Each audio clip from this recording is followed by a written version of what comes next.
Olá meninas, eu vim mostrar para vocês aqui o lugar aonde eu costumo trabalhar, tá? Meu cantinho. Esse meu cantinho é um outro apartamento que fica do lado do meu apartamento. E aqui, olha, é o meu cantinho aonde eu costumo gravar. Esta menininha aqui, esses dois menininhos, eles faziam parte da minha sala de psicopedagogia, onde eu trabalhava e atuava com as crianças. E essa menininha era do banheiro das meninas e o menininho do banheiro dos meninos.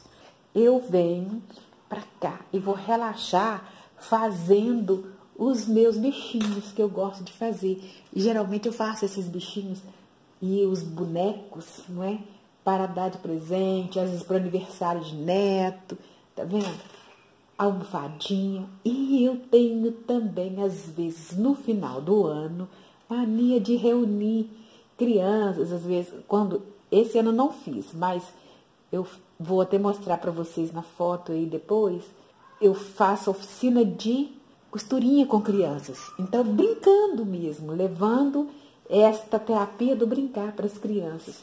E geralmente eu faço com as crianças a costurinha, tá vendo? Esse tipo de coisa que as crianças mesmos fazem. E, quer ver? Elas ajudam a encher bonecos. Aqui, olha, isso aqui também, coisas que eu já fiz na costurinha com as crianças. E essa costurinha, o que é? As crianças desenham, o que elas fazem um desenho, desse desenho a gente reproduz um boneco. Aqui, olha, eu não sei quem me acompanha, quem me segue há mais tempo, deve conhecer, deve saber quem é esse aqui. Esse aqui, a minha neta, depois que eu li para ela o livro Joelho Juvenal, ela pediu para fazer um joelho. Então, nós viemos aqui para o nosso cantinho, para o meu ateliê, para a gente fazer um joelho. E esse foi o desenho que ela fez e foi transformado num boneco. Esse joelho anda com ela para todo lado. Aqui também eu tenho alguns números para poder fazer jogos e até que eu usava na minha sala no curso de pedagogia e também no consultório. E lá eu usava esses números para fazer joguinhos com as crianças, não é? E não só joguinhos, como também ter a oportunidade de deixar que as crianças manipulassem e fizessem o que elas quisessem. A sereia, inclusive eu dei uma oficina para as crianças com a sereia, ensinando a fazer a sereia, então até sobrou essa daqui. E além disso, eu tenho aqui, ó, vou mostrar para vocês, aqui, o lugar onde eu ponho as minhas linhas, tá vendo? As linhas, porque lógico, dependendo do que eu vou fazer, eu preciso de uma diversidade de cores, de linhas, né? Livros, não só esses, eu tenho a minha biblioteca dentro da minha casa, além da minha casa, eu tenho esses livros que ficam aqui, que eu leio mais, que eu gosto muito de ler. Inclusive, eu sugiro para vocês esse livro aqui, que é muito interessante, quer ver? Eu gosto muito dele. É esse aqui, ó, A Matemática na Educação Infantil, que é da Kátia Cristina Estocolmo Smolli. A Kátia Smolli, inclusive, eu estive no lançamento desse livro. E eu vi, além do lançamento desse livro, foi também em 2004, se eu não me engano. Eu acho que vale a pena vale a pena você adquirir esse livro para desenvolver atividades e principalmente para ter na sua sala oportunidade de trabalhar com as inteligências múltiplas, a perspectiva das inteligências múltiplas. Isso aqui, olha bem, é uma criança que eu atendia, fez esse desenho para mim, coloriu, e eu guardo até hoje, não só esse, como outras produções das crianças, mas ela fez em casa para mim. Um dos atendimentos que eu fazia para elas, ela fez esse quadro para mim. Tá até escrito aqui, ó, Tia Fatinha, colori especialmente para você, gosto muito de você. Beijos, Júlia Alves. Aí, 22 de março de 2010. Também tem um livro que eu acho interessante, que é esse aqui, ó. Esse aqui. que eu gosto, Mentes com Medo, da compreensão e superação, da Ana Beatriz. Gente, também é outra que eu já assisti várias palestras presencialmente dela, na época em que a gente saía para participar dos congressos em Belo Horizonte. Também super interessante. E os investimentos altíssimos, porque ainda tinha a estadia. Tá? Tem esse livro de história que eu amo, a minha neta gosta, e eu gosto de contar e ler. Lia muito para as crianças lá na minha sala. Além dos jogos que vocês estão vendo, tá? E outros jogos que não estão aqui, que estão em caixa. E o fato de eu não estar atuando atualmente como psicopedagoga e nem tampouco como terapeuta do brincar, o meu material está guardado. E à medida que meus netos vão crescendo e à medida que eles vão tendo a necessidade de eu poder trabalhar com eles e brincar com eles, com esses materiais que eu guardei justamente para eles. Agora, isso não quer dizer que você tenha que ter na sua sala todo esse material e mais o que eu tenho além desses para você iniciar a sua atuação como terapeuta do brincar. Esse material que eu tenho, eu trabalhava com a área de psicopedagogia. Mas tem outras, tem muito mais coisas. Eu tenho fantasias, eu tenho fantoches, não é? E para quem me acompanha há mais tempo, já viu eu brincando com fantoches. Então, tem muito mais coisa. Agora, isso não quer dizer que para você ser uma terapeuta do brincar, você precisa ter tudo isso. Não. E, na verdade, a terapia do brincar é diferente desse contexto da psicopedagogia, da neuropsicopedagogia, porque você vai organizar brincadeiras para as crianças, dentro da necessidade dela, ou para a criança, ou especificamente para uma criança, ou para duas crianças, incentivar essa criança a brincar, ensiná-la a brincar com outras possibilidades, observar o momento em que ela está brincando, como ela está brincando, o que você pode estimular nas brincadeiras, no ato, no momento das brincadeiras. Então, é esse o objetivo da terapia do brincar. Não é você chegar e oferecer um jogo e jogar com a criança. Não. Dependendo da idade da criança, você vai oferecer oportunidade da criança de brincar dentro de um contexto que ela não tem a oportunidade de brincar. Se ela está na casa dela com babá, com uma avó ou mesmo com os pais. Esse aí sim que é o objetivo da terapia. Ela ter um tempo para ela brincar.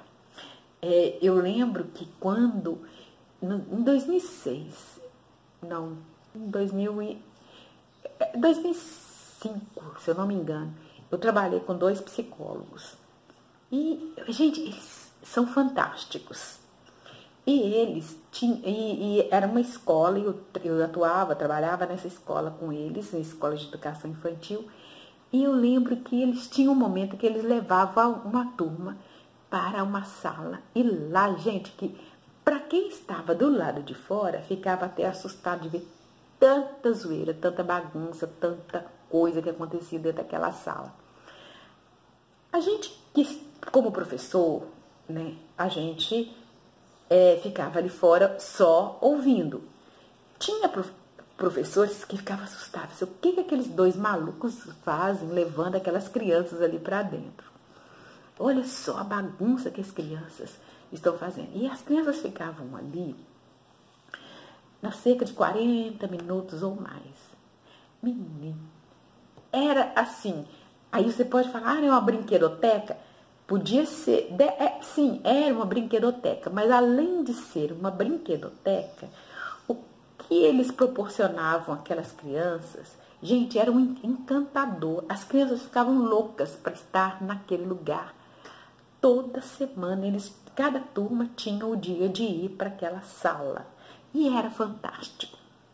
E aquilo ficou ruminando dentro de mim muito tempo. Mesmo depois que eu fui trabalhar em outras redes e trabalhar superintendência, eu fiquei pensando o seguinte: gente, aquilo que eles faziam era uma terapia do brincar, o que eles chamavam de ludoterapia. Na época nem era ludoterapia, era um outro nome, mas hoje chama-se de ludoterapia, mas de uma forma diferente. Hoje eu vejo, muitas vezes, um profissional, alguns profissionais que eu conheço que oferecem a ludoterapia, eu não vejo acontecer o que acontecia naquela sala.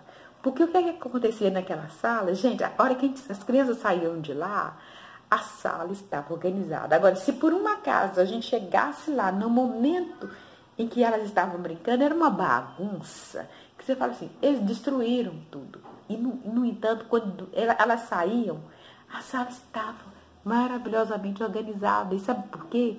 Porque eles tinham ali, no brincar e com o brincar, eles sabiam organizar, fazer com que as crianças utilizassem o espaço, brincassem com todas as possibilidades, todos os brinquedos que tinham, e depois as crianças mesmo organizavam os brinquedos. E aquilo ali, a gente ficava atônito de ver essa capacidade deles fazerem isso. E depois eu tive essas experiências dentro do consultório, não com grupos grandes, mas com grupos menores. E, gente, isso tudo é estratégico, isso tudo é técnica. Se você entende, se você é capaz de entender e de ir dentro do pensamento, daquela realidade da criança, você é capaz de fazer com que o grupo se organize, o grupo organize o espaço. Então é muito interessante quando você consegue, através desse processo, fazer com que a criança perceba que ela tem todo o direito de brincar e ela brinca à vontade. Ela tem um momento dela criar a brincadeira, tem um momento dela brincar com o objeto e quando ela utiliza aquele objeto se transforma em N coisas que ela mesma vai criar ali. E você proporcionar isso para a criança de uma forma que ela não tem essa oportunidade de vivenciar isso em casa, gente, isso não tem preço. O que eu acho interessante, justamente por proporcionar isso a uma criança, lógico, antes de tudo, é você ter a capacidade de conquistar essa criança. A afetividade acima de tudo. Quando você conquista a criança e ao oferecer isso, ela se sente amada, sente que você preparou o lugar para ela e sente que você entende o universo dela. Aí é aquilo que eu falo, criança é igual chiclete. Quando ela percebe isso, ela gruda em você. Quando ela percebe isso, ela quer estar com você. Por quê? Ela sente necessidade de estar com você. E quando o pai sente e percebe que a criança, ela é bem acolhida, os pais têm esse feedback em casa do acolhimento, os pais têm esse feedback em casa da alegria e do desejo que a criança tem de estar com você e a transformação que você é capaz de causar nessa criança pelo fato dela ter esse tempo que você está organizando especificamente para ela expressar os seus sentimentos, para ela ler o mundo, para ela conhecer o mundo. Gente, isso não tem preço. Qual é o pai que não quer, qual é a mãe que não quer pagar para o seu filho ser feliz, para o seu filho estar feliz, estar contente. E tem muitos pais que não sabem, não têm esse conhecimento, não sabem que o seu filho está agora vivendo um momento de estresse, um momento de solidão, um momento de tristeza, porque ele está sem a convivência diária da escola, dos coleguinhas. Ele está totalmente voltado para as redes sociais, na sua maioria. Inclusive, até mesmo a própria escola, para ele ter acesso à escola, ele precisa estar conectado com as redes sociais. E isso para a criança, gente, não, a criança sente necessidade de pular. Você já percebeu como a criança faz quando ela vai sair, quando você vai à rua com a criança? Você já percebeu quando você, por exemplo, você sai com a rua com a criança, às vezes você vai à cidade ou vai à rua com a criança e você avisa a criança, olha, não, pelo amor de Deus, não fica pulando, não fica subindo, mas ela sai pulando, saltitando, ela corre, não vai correr não. Você anda perto da mamãe, ou anda perto da titia, ou anda perto da babá. Você fala isso porque a criança, ela sai correndo porque ela sente essa necessidade do movimento. Ela não pode ver um ressalto que ela quer subir. E tem mãe que puxa. Não. A criança quer subir, então vamos deixar ela subir. Às vezes você está com uma pressa tremenda. Mas você precisa entender que aquilo ali é necessário, é necessidade que ela tem, faz parte do seu desenvolvimento, faz parte do desenvolvimento não só físico, como mental da criança. Ela tem necessidade de pular, ela tem necessidade de subir, de descer, não é? Ela não pode ver, por exemplo, as calçadas que tem lá os seus quadradinhos, os seus retângulos, aí ela fica soltando, ela fica pulando. Você já viu um adulto andar como criança? Ficar saltitando? Você vai falar que é maluco, que é doido. Mas não, a criança faz isso e ninguém fala que é louca, ninguém fala que é maluca, porque é natural. E quando a gente oferece a oportunidade da criança e entende que a criança tem as suas necessidades, ela precisa ter a oportunidade de viver aquilo que ela necessita. Gente, não tem nada melhor e não existe pai ou mãe que não pague, e muito bem, por um momento em que percebe que o filho está sendo feliz, que o filho está sendo transformado, e justamente esse é o momento. Aí você fala, mas nós estamos vivendo em um momento de isolamento, como que eu vou poder fazer isso?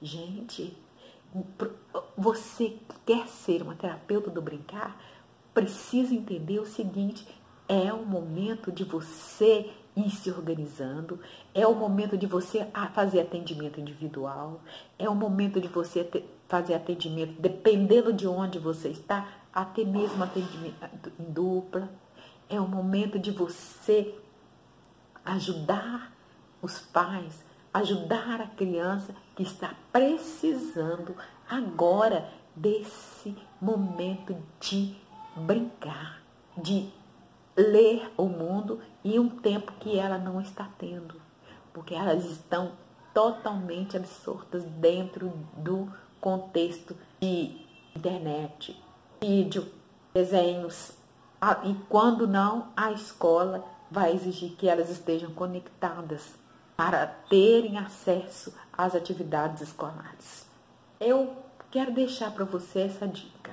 Fiz questão de mostrar para você o lugar aonde geralmente eu faço as minhas gravações, as coisas que eu faço aqui. Então, eu estou praticamente em isolamento agora, mas eu fiz questão de mostrar para vocês isso porque, apesar de hoje eu não estar, eu tenho que ser sincera com vocês, atuando como psicopedagoga, como terapeuta do brincar, eu tenho no meu coração que tudo que eu já fiz, toda a minha experiência, a minha vivência dentro desse contexto, eu vou poder contribuir muito com você que deseja e que está começando agora. Eu já falei que hoje eu tenho uma saúde financeira que faz com que eu possa estar compartilhando com vocês o melhor de mim com relação à terapia do brincar. E é o método que eu criei dentro da experiência que eu tive, porque eu agreguei isso aos atendimentos psicopedagógicos.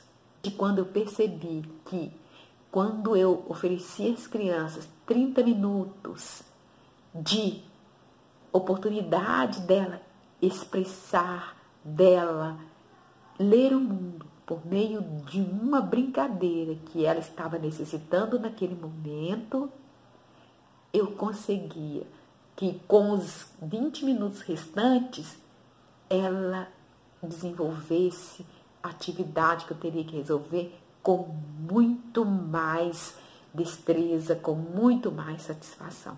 Porém, não é atividade lúdica para atingir um objetivo, por exemplo, da escrita, não é uma atividade lúdica para atingir o objetivo da leitura, não.